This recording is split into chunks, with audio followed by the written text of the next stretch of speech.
It is Breast Cancer Awareness Month, and this year the American Cancer Society estimates about 530 men will die from breast cancer. Joining us live this morning to talk about men's breast cancer is Charlie Morris, a survivor himself. Good morning, Charlie. Good morning. How are you doing? Great. Now, can you talk a little bit about your diagnosis and the journey to recover? I mean, were you ever expecting that this would happen to you?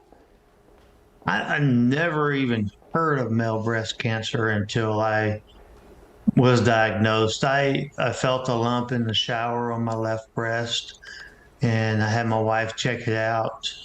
She said we need to go to the doctor. Went to the doctor.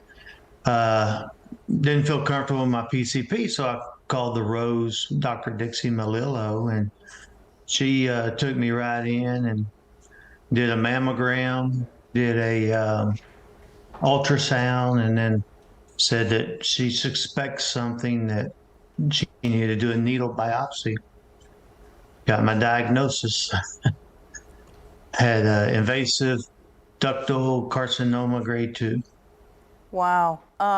Did you know the signs and symptoms to look for, or do you know what they are now? Oh, I didn't know anything about male breast cancer. I didn't even know it existed until I was diagnosed. Some of the signs and symptoms are basically the same as for women, because we both have breasts, male and female.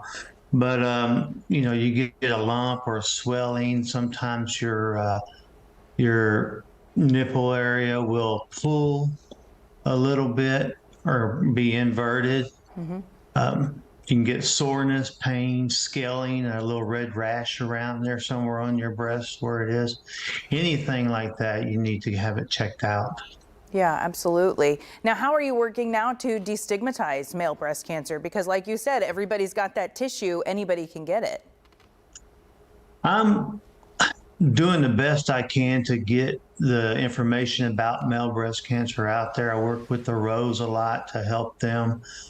They're a nonprofit organization, and they do nothing but screenings for women and men, and especially those that can't afford to have one, which we all know is a very expensive test. So I work with them, and then I work with several male groups. Men Have Breast Too, the Male Breast Cancer Global Alliance, to get the word out and try to destigmatize, that men need to also check themselves. How long ago was your diagnosis? So I was diagnosed at the end of 2019. I had my mastectomy in November, and I started chemo in January of 2020, basically right at the start of COVID. So I went through chemo all by myself because my wife couldn't go in the hospital with me, but she was there when I got out, a big supporter. Yeah, well, COVID was obviously an isolating time, but I can imagine that a man having a diagnosis of breast cancer, must also feel isolating too, especially since you didn't know that men could get this. So what advice do you have for other men who might be going through breast cancer treatment? The best advice I could give you is to surround yourself with positive people. Do check yourself if you don't have it, and early detection is the best prevention.